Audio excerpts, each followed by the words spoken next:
जय हिंद साथियों, मैं रविंद्र सिन्हा गुरुकुल इंस्टीट्यूट के official YouTube channel Gurukul institute RS में आप सभी प्रतियोगिता परीक्षाओं की तैयारी कर रहे विद्यार्थियों का हार्दिक स्वागत, हार्दिक अभिनंदन करता हूं। दोस्तों, करंट अफेयर्स के कारवां को आगे बढ़ाते हुए आज के महत्वपूर्ण लेटेस्ट अपडेट्स के साथ हमारा वीडियो हमारे चैनल में फिर से अपलोड कर दिया जा रहा है। इसे आप पूरा का पूरा देखिए, आने वाले सभी परीक्षाओं में काफ़ी सहायक साबित होंगे। चलिए देर न करते हुए स्टार्ट करते हैं। आज का पहला प्रश्न, आज का पहला स्लाइड क्या कहता है? दोस्तों, आज का पहला स्लाइड है, भारत ने पनडुब्बी से प्रक्षेपित बैलिस्टिक मिसाइल K4 का परीक्षण किया। जी हां, भारत ने पनडुब्बी से प्रक्षेपित बैलिस्टिक मिसाइल K4 का परीक्षण किया।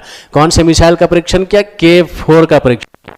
साथियों, मैं आपको बता दूं कि ये जो बैलिस्टिक मिसाइल K4 है, इसका प्रक्षेपण जो किया गया है, ये कहां से किया गया है? ये बंगाल की खाड़ी से किया गया है।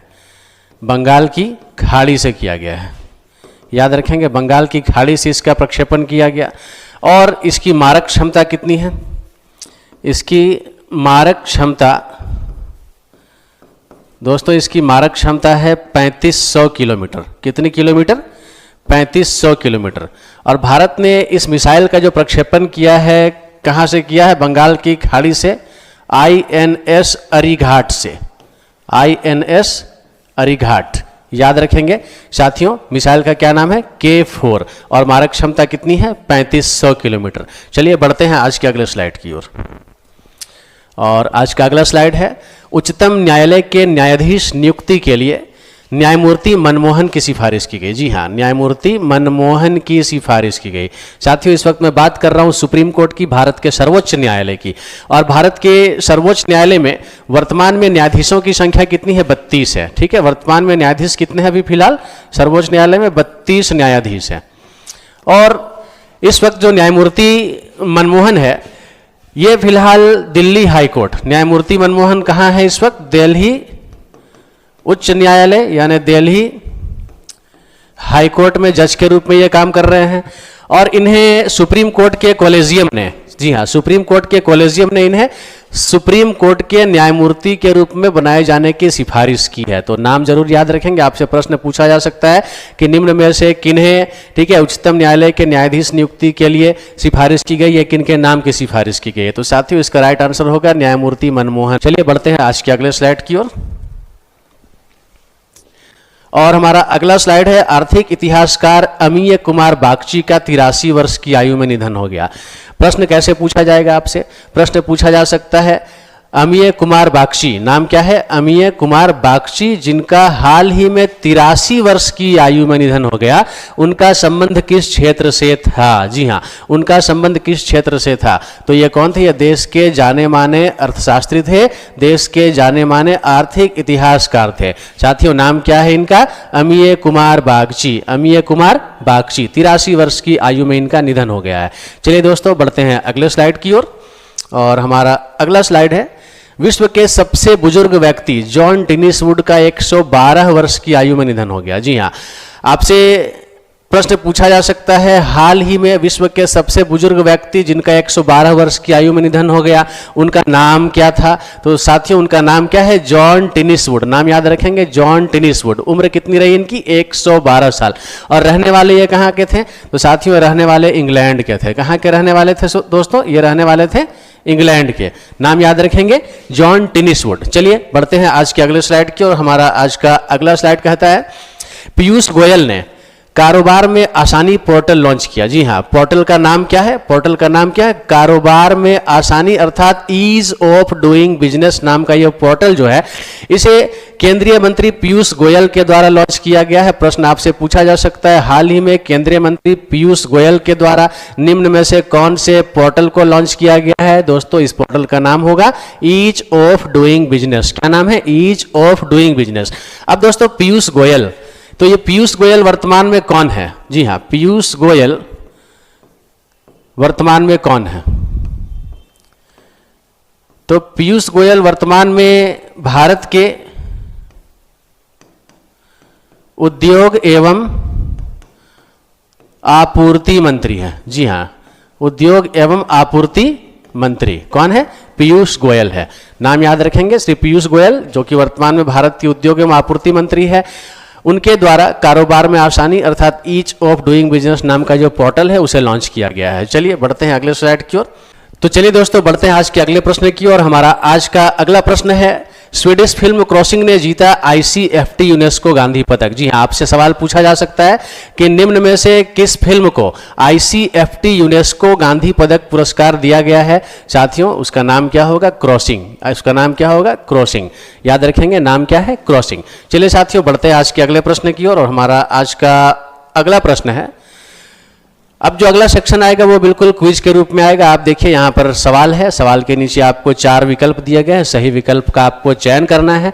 और अगर आपको किसी प्रश्न का उत्तर आता है तो आप अपनी ओर से भी कमेंट बॉक्स में आकर कमेंट कर सकते हैं। साथियों सवाल है, 55वें अंतर्राष्ट्रीय फिल्म महोत्सव ऑफ इंडिया 2024 में टॉक्सिक नामक फिल्म ने सर्वश्रेष्ठ फीचर फिल्म का गोल्डन पीकॉक अवार्ड जीता है। यहां आप देखिए स्वर्ण मयूर लिखा गया है, मतलब कि गोल्डन पीकॉक अवार्ड जो है वो जीता है। कौन सी फिल्म ने जीता है? तो फिल्म का नाम क्या है? टॉक्सिक। याद रखेंगे, टॉक्सिक।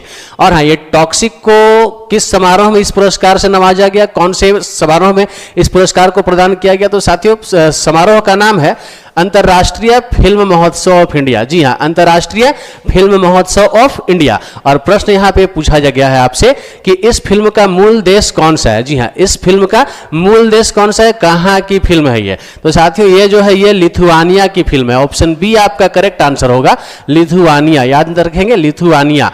लिथुआनिया की फिल्म है कौन सी? टॉक्सिक। और इसे अंतर्राष्ट्रीय फिल्म महोत्सव ऑफ इंडिया में क्या दिया गया? सर्वश्रेष्ठ फीचर फिल्म का जो है वो स्वर्ण मयूर पुरस्कार, गोल्डन पीकॉक अवार्ड जो है वो दिया गया है। दोस्तों बढ़ते हैं अगले सवाल की ओर। और हमारा अगला स्लाइड है, अगला सवाल है, किस देश को 2025-26 के कार्यकाल के लिए संयुक्त राष्ट्र शांति निर्माण आयोग के लिए फिर से चुना गया है? जी हाँ, वह कौन सा देश है जिन्हें 2025-26 के कार्यकाल के लिए संयुक्त राष्ट्र शांति निर्माण आयोग के लिए फिर से चुना गया है? दोस्तों ये कोई और नहीं बल्कि अपना देश भारत है। Option A Bharat. क्या नाम है इसका? Option A Bharat. अब साथियों इस आयोग का कार्य क्या होता है? इस आयोग का कार्य होता है, ऐसा कोई भी देश जो कि युद्ध की त्रासदी झेल रहा है, वहां पे अशांति का वातावरण फैला हुआ है, ऐसे देशों में शांति स्थापित करने की प्रक्रिया को समर्थन देना, शांति स्थापित करने की प्रक्रिया को बढ़ावा देने का उद्देश्य होता है इस आयोग का। तो साथियों इसका सही उत्तर होगा ऑप्शन ए भारत, अपना देश भारत। चलिए बढ़ते हैं अगले सवाल की ओर। और हमारा अगला प्रश्न है फिर से 55वें अंतर्राष्ट्रीय फिल्म महोत्सव से रिलेटेड है।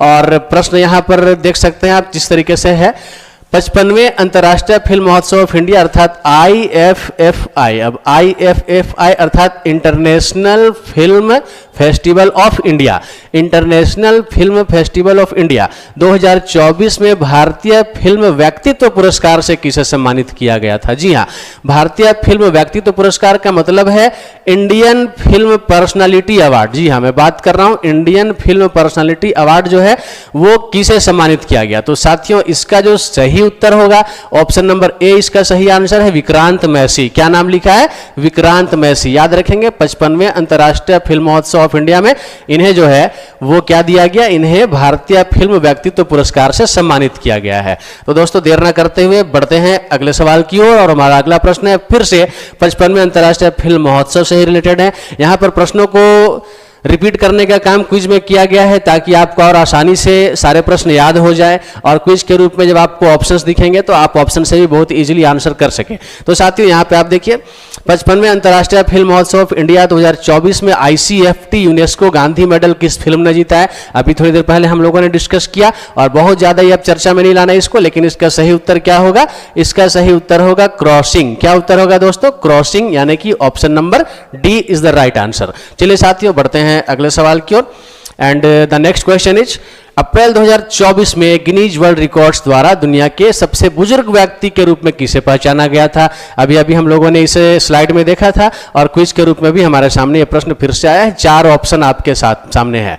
साथियों अप्रैल 2024 में गिनीज वर्ल्ड रिकॉर्ड जो कि विश्व रिकॉर्ड को कह सकते हैं कि संजोने का काम करता है, विश्व रिकॉर्ड की एक सूची बनाने का काम करता है, और गिनीज वर्ल्ड रिकॉर्ड्स में है ना दुनिया के जितने वर्ल्ड रिकॉर्ड है उसकी जो है कह सकते हैं आकलन जो है वो रखी जाती है, उसके आंकड़े रखे जाते हैं। तो दोस्तों गिनीज वर्ल्ड रिकॉर्ड्स द्वारा दुनिया के सबसे बुजुर्ग व्यक्ति के रूप में किसे पहचाना गया था, और 112 वर्ष की आयु में उनका निधन हो गया। तो साथियों आप सबको पता है इसका सही उत्तर कौन सा है, ऑप्शन सी, जॉन टिनिसवुड। क्या नाम है इनका, जॉन टिनिसवुड। चलिए बढ़ते हैं अगले स्लाइड की ओर। और हमारा अगला स्लाइड कहता है 83 वर्ष की आयु में निधन होने वाले private investment in India 1900 to 1939 और the political economy of underdevelopment जैसी कृतियों के लिए जाने जाने वाले प्रसिद्ध आर्थिक इतिहासकार और विद्वान कौन थे।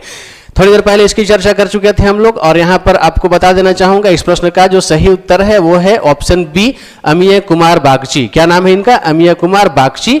ऑप्शन नंबर बी में यह नाम लिखा हुआ है। दोस्तों साथियों इनकी कौन कौन सी रचना है, प्रमुख पुस्तकें कौन कौन सी रही, तो private investment in India 1900 to 1939 और the political economy of underdevelopment. तो आपसे कभी अगर प्रश्न पूछा जाएगा कि the political economy of underdevelopment के लेखक कौन थे जिनका हाल ही में निधन हो गया, या फिर private investment in India 1900 to 1939 के लेखक कौन थे जिनका हाल ही में निधन हो गया, तो साथियों आपको आंसर क्या करना है, अमीय कुमार बागची। इनका 83 वर्ष की आयु में निधन हो गया। इनका संबंध किस क्षेत्र से था, ये आर्थिक इतिहासकार थे, अर्थात भारत के जाने माने अर्थशास्त्रियों में से एक थे। तो चलिए दोस्तों बढ़ते हैं आज के अगले सवाल की ओर।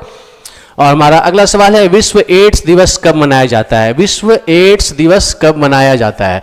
दोस्तों एड्स की रोकथाम के उपाय को लेकर जागरूकता फैलाने के उद्देश्य से, एड्स मरीजों को कह सकते हैं कि जागरूक करने के उद्देश्य से, और पूरे विश्व में है ना एड्स बीमारी की रोकथाम कैसे की जा सके, इनके प्रयासों को आगे बढ़ाने के उद्देश्य से विश्व एड्स दिवस जो है वो मनाने की शुरुआत करी गई है। और विश्व एड्स दिवस कब मनाया जाता है दोस्तों, तो विश्व एड्स दिवस मनाया जाता है 1 दिसंबर को। कब, 1 दिसंबर की तारीख को आप याद रखेंगे, विश्व एड्स दिवस, वर्ल्ड एड्स डे जो है वो मनाया जाता है। अब एड्स का फुल फॉर्म क्या होता है, तो एक्वायर्ड इम्यूनो डिफिशियंसी सिंड्रोम। क्या होता है, एक्वायर्ड इम्यूनो डिफिशियंसी सिंड्रोम इसका फुल फॉर्म होता है। चलिए साथियों बढ़ते हैं आज के अगले प्रश्न और आज के हमारे अंतिम प्रश्न की ओर। हमारा आज का अंतिम प्रश्न है राष्ट्रीय प्रदूषण नियंत्रण दिवस किस दिन मनाया जाता है। साथियों प्रश्न क्या है, राष्ट्रीय प्रदूषण नियंत्रण दिवस अर्थात national pollution control day is observe on which day. ठीक है, ये सवाल है। नेशनल पॉल्यूशन कंट्रोल डे, राष्ट्रीय प्रदूषण नियंत्रण दिवस किस तिथि को मनाया जाता है। साथियों आज दिसंबर की 2 तारीख है और इसका राइट आंसर भी क्या होगा, 2 दिसंबर। जी हाँ, याद रखेंगे आज के दिन यानी कि 2 दिसंबर को राष्ट्रीय प्रदूषण नियंत्रण दिवस के रूप में मनाया जाता है। साथियों आज आप लोगों ने करंट अफेयर्स के महत्वपूर्ण प्रश्नों को देखा और ये सारे प्रश्न निकट के जितने भी एग्जाम्स होंगे आप लोगों को काफी काम आएंगे। आप सभी इन प्रश्नों को अच्छे तरीके से याद कर लीजिए, हमारे चैनल को सब्सक्राइब कर लीजिए, वीडियो को ज़्यादा से ज़्यादा शेयर कीजिए और अगर कोई महत्वपूर्ण सुझाव आपके पास हो आप हमें कमेंट बॉक्स में सुझाव दे सकते हैं। आपके सुझाव के माध्यम से हम और भी अच्छा करने को प्रेरित होंगे, हम और भी अच्छा करने का प्रयास करेंगे। आप सभी को जल्द से जल्द बहुत सारी सफलताएं मिले, आप अपने लक्ष्यों को प्राप्त कर लें, ऐसी बहुत सारी शुभकामनाओं के साथ जय हिंद, जय भारत साथियों।